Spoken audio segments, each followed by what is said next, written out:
আসসালামু আলাইকুম। ধরেন আপনার এলাকায় এই মুহূর্তে আপনার পাশ দিয়ে বয়ে চলা নদীতে একটা লাশ ভেসে উঠলো। তখন আপনি তৎক্ষণাৎ পুলিশকে খবর দিলেন যে এই লাশটাকে উদ্ধার করার জন্য, যে এই লাশটা এসে উদ্ধার করে পোস্টমর্টেম করে যে আইনগত প্রক্রিয়া আছে সেগুলো মেনটেন করার জন্য। পুলিশ আসলেন, পুলিশ এসে সেই লাশটা আপনার বাসা থেকে ফর এক্সাম্পল ৫০ কিলোমিটার দূরে আপনার সদর হসপিটালে নিয়ে গেলেন। সেখানে পোস্টমর্টেম করা, সেখানে হচ্ছে ডোমকে রাজি করানো, তারপর হচ্ছে জানাজা, দাফন-কাফন এই প্রত্যেকটা কার্যক্রম পুলিশ নিজে উপস্থিত থেকে করলেন বা করেন। এটাই, পুলিশ ছাড়া এই কার্যক্রমগুলো কেউ করে না। অথবা কেউ হারিয়ে গেলেন, অথবা কেউ আত্মহত্যা করলেন। এই যে কার্যক্রমগুলোকে আমরা পুলিশকে দিয়েই হচ্ছে আমরা করতে হয়।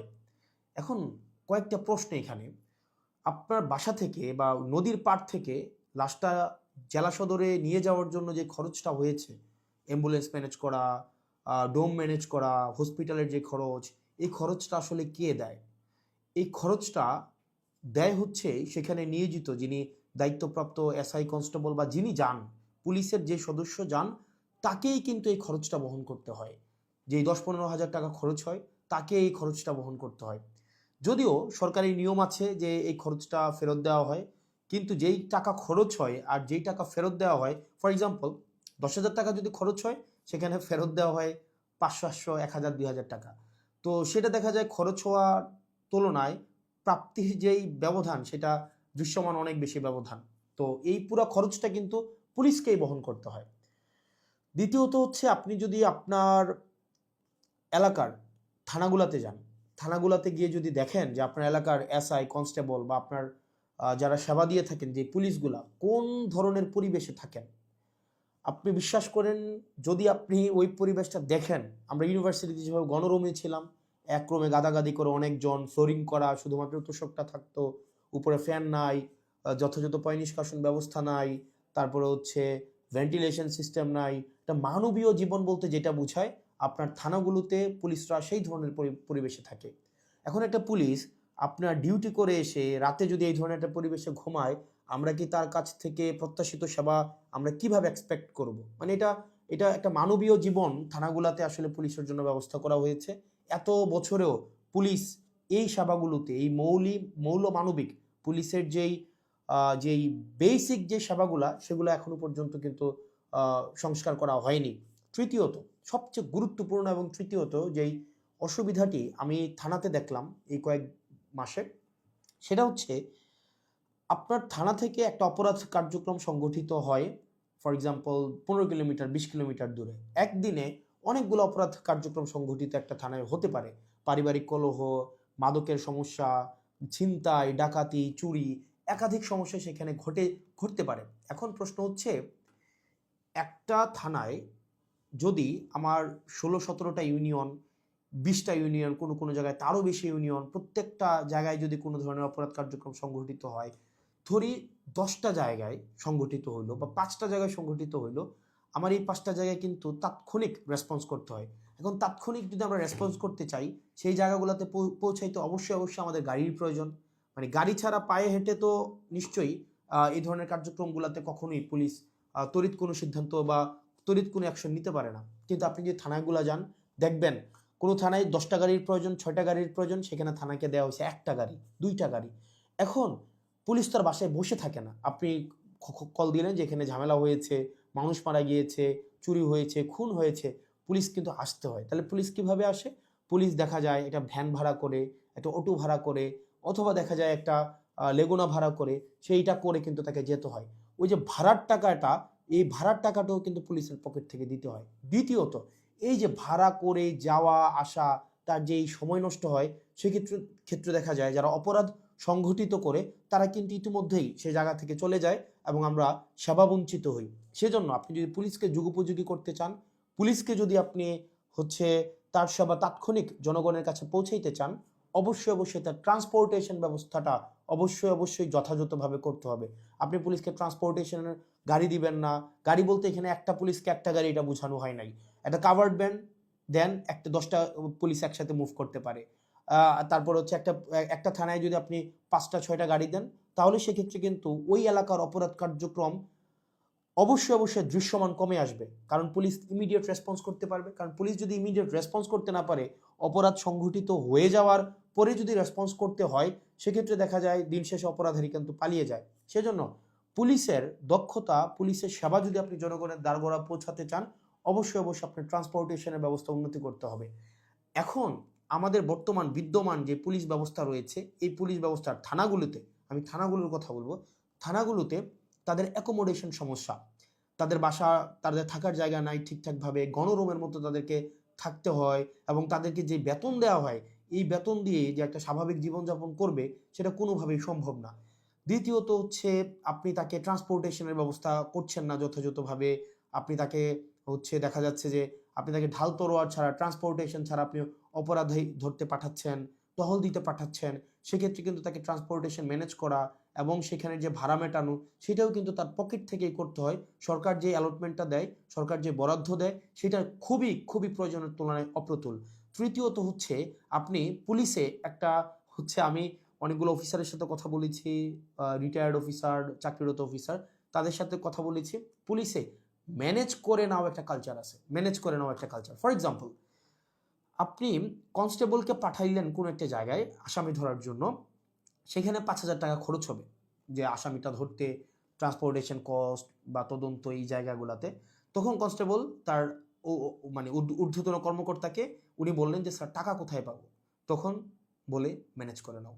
এখন ম্যানেজ করে নেওয়া অর্থ, সেটা নিশ্চয়ই আমরা বুঝেছি ম্যানেজ করে নেওয়া বলতে কি বোঝাচ্ছে। এবং আরও শঙ্কার বিষয়, সেটা হচ্ছে পুলিশের অনেক বড় বড় প্রোগ্রাম হয়। এই প্রোগ্রামে অনেক ক্ষেত্রে, সব ক্ষেত্রে না, কিছু কিছু প্রোগ্রাম আগে হতো, এখন বর্তমানে আছে কিনা এটা আপনারা জানাবেন। আগে এরকম নাকি হতো, মানে পুলিশের অনেকেই জানিয়েছে এরকম নাকি হতো, একটা বড় প্রোগ্রাম হবে, এই প্রোগ্রামে দেখা যায় ঊর্ধ্বতন কর্মকর্তারা অধীনস্থ কর্মকর্তাদের হচ্ছে ভাগ করে দিত যে খাবারের দায়িত্বটা তোমার, ডেকোরেশনের দায়িত্বটা তোমার, লাইটিং এর দায়িত্বটা তোমার। তো এখন টাকা আসবে কোন জায়গা থেকে? ম্যানেজ করে নাও। তো দেখা যায় অধস্তন কর্মকর্তারা সেটাকে ম্যানেজ করে নিতেন। তো নিশ্চয়ই ম্যানেজ করাটা সরকারের দায়িত্ব, ম্যানেজ করা তো অবশ্যই কোনো কর্মকর্তা কর্মচারীর দায়িত্ব না। কিন্তু দেখা যায় অধিকাংশ ক্ষেত্রেই সরকার যে বাজেট বরাদ্দ দেয় পুলিশকে, এবং যেই পরিমাণ পুলিশের প্রয়োজনীয়তাটা, যেই পরিমাণ আমরা দেখলাম ল অ্যান্ড অর্ডার রিস্টোর করার ক্ষেত্রে, সামাজিক শৃঙ্খলা বজায় রাখার ক্ষেত্রে, শুধু শুধু যে গুম খুন, এগুলো হচ্ছে নিরসনের ক্ষেত্রে পুলিশের অবদান বা পুলিশের কার্যক্রম, বিষয়টা এমন না। স্বাভাবিক শান্তি শৃঙ্খলা, নিরাপত্তা, জীবনমালের নিরাপত্তা নিশ্চিত করার ক্ষেত্রে কিন্তু পুলিশের স্বাভাবিক অনেক ধরনের কার্যক্রম হয়। আপনার পরীক্ষার ডিউটি থেকে শুরু করে অনেক ধরনের কার্যক্রম হয়, এবং পুলিশের কে আরও বিভিন্ন কাজে ব্যবহার করা হয়। যেমন এটা খুবই খুবই, আমি পার্সোনালি এই জিনিসটাকে আমি সবার সামনেই বলছি, এই জিনিসটাকে আমি পার্সোনালি এই জিনিসটাকে কখনোই ওয়েলকাম করব না। অপ্রয়োজনীয় প্রোটোকল দেওয়া, যে যদি এলাকায় এমপি যায়, পুলিশকে দেখা যায় প্রোটোকল দিতে, মানে অপ্রয়োজনীয়। দেখা যায় ওসিকে আমরা অতীতেও দেখেছি, ওসি সবসময় হচ্ছে আপনার এমপির সাথে সাথে থাকতে হয়। একটা থাকেই থানায় একটা গাড়ি। এখন একটা গাড়ি নিয়ে যদি আপনার ওসি বা অন্য কর্মকর্তারা আপনার এমপির সাথে সারাদিন ব্যাপী থাকতে হয়, যেখানে যায় সেখানে যেতে হয়, তাহলে ওসিও কিন্তু তার স্বাভাবিক থানা কার্যক্রম করতে পারে না, সাধারণ মানুষ সেবা বঞ্চিত হয়। একই সাথে সাথে যে একটা গাড়ির, এই গাড়িটাও কিন্তু অপচয় হয়। সেজন্য, এবং আপনারা জেনে থাকবেন যে এমপির সাথে পুলিশ সবসময় থাকে, কিন্তু এটা কিন্তু কোনো নিয়মে নাই, কোনো প্রোটোকলে নাই। এমপির সাথে পুলিশ থাকবে, এটার কোনো প্রোটোকল নাই, কোনো প্রোটোকলেই নাই। এটা হচ্ছে আগে রাজনৈতিক যে কালচার ছিল, রাজনৈতিক কালচারে পুলিশ এমপির একটু নজরে পড়ার জন্য বা একটু স্বাভাবিকভাবে এই কার্যক্রমগুলো, পুলিশকে রাজনীতিকীকরণ হওয়ার কারণে পুলিশ যে স্বপ্রণোদিত হয়ে সব ক্ষেত্রে করেছে বিষয়টা এমন না, পুলিশকে করতে বাধ্য করা হয়েছে ক্ষেত্র বিশেষে। তো সেজন্য আমরা যদি পুলিশের সেবাটাকে জনগণের দোরগোড়ায় পৌঁছাতে চাই, আমরা যদি চাই জনগণ যথাযথভাবে পুলিশের সেবাটা পাক, তাহলে কিন্তু অবশ্যই আপনি পুলিশের, বিশেষ করে থানা পর্যায়ের, থানা পুলিশের, কারণ সবচেয়ে বেশি কিন্তু থানায় পুলিশকে স্বাভাবিক সাধারণ মানুষ যায়। আপনি থানার পুলিশের অবশ্যই অবশ্যই আপনি তার আবাসন ব্যবস্থা নিশ্চিত করতে হবে, যথাযথভাবে তার বিশ্রামের পরিবেশ আপনি নিশ্চিত করতে হবে, নিরাপদ পানির ব্যবস্থা নিশ্চিত করতে হবে, খাবারের ব্যবস্থা নিশ্চিত করতে হবে, এবং তার ডিউটির এখানে একটা প্রোটোকল আপনার নিশ্চিত করতে হবে। আপনি 24/7 একটা মানুষ কখনোই, একটা স্বাভাবিক মানুষ স্বাভাবিকভাবে কখনোই ডিউটি করতে পারে না। 2 নম্বর বিষয় হচ্ছে ট্রান্সপোর্টেশনের ব্যবস্থাটাকে আপনি নিশ্চিত করতে হবে। একটা থানায় একটা গাড়ি দিয়ে একটা থানা কখনোই চলতে পারে না, 2টা গাড়ি দিয়ে একটা থানা কখনোই চলতে পারে না। আপনি পুলিশের উপর চাপিয়ে দিবেন যে ম্যানেজ করে নাও, ম্যানেজ করে নাও। পুলিশ যখন ম্যানেজ করতে যাবে, তখনই কিন্তু জনগণ পুলিশের হচ্ছে একটা সাংঘর্ষিক অবস্থা তৈরি হয়। তখনই হচ্ছে উৎকোচ গ্রহণের হচ্ছে এক ধরনের বৈধতা মানসিকভাবে উৎপাদিত হয়। সেজন্য আমরা পুলিশকে এই ম্যানেজ করে নেওয়ার প্রবণতায় না ঠেলে দিয়ে সরকারের কাছে এই বিষয়গুলো নিয়ে আমাদের আহ্বান থাকবে বাজেট বৃদ্ধি করা, এবং সেগুলোর হচ্ছে আমাদের যেই টেকনিক্যাল জায়গায় আমাদের রিসোর্স সেখানে হচ্ছে আমাদের ইনস্টল করতে হবে। তৃতীয়ত তার মানে অ্যাকোমোডেশন, তারপর হচ্ছে ট্রান্সপোর্টেশন, আর হচ্ছে 3 নাম্বার যেটা হচ্ছে অযাচিত যেই রাজনীতিকীকরণের যে বিষয়টি রয়েছে সেটি থেকেও পুলিশকে আমাদের মুক্তি দিতে হবে। সাধারণ জনগণ এবং পুলিশের মাঝখানে কোনো মধ্যস্বত্বভোগী থাকা কখনোই উচিত না।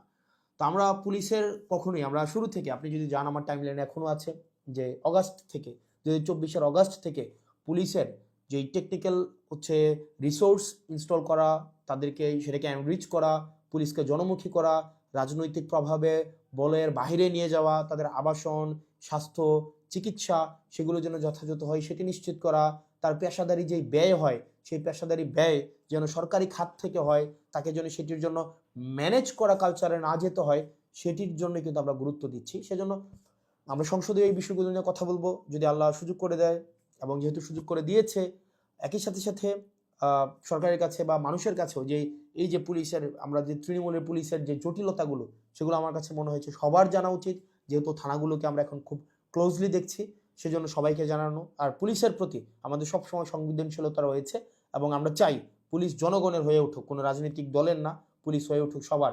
পুলিশের সাথে জনগণের সম্পর্ক থাকবে হৃদ্যতার, এবং প্রত্যেকটা মানুষ যেন ভয়হীনভাবে সেখানে অভিযোগ জানাতে পারে, এবং অপরাধী নির্মূলে পুলিশ সবসময় যেন সুদৃঢ় ভূমিকা পালন করতে পারে রাজনৈতিক যে কোনো প্রভাবের ঊর্ধ্বে উঠে।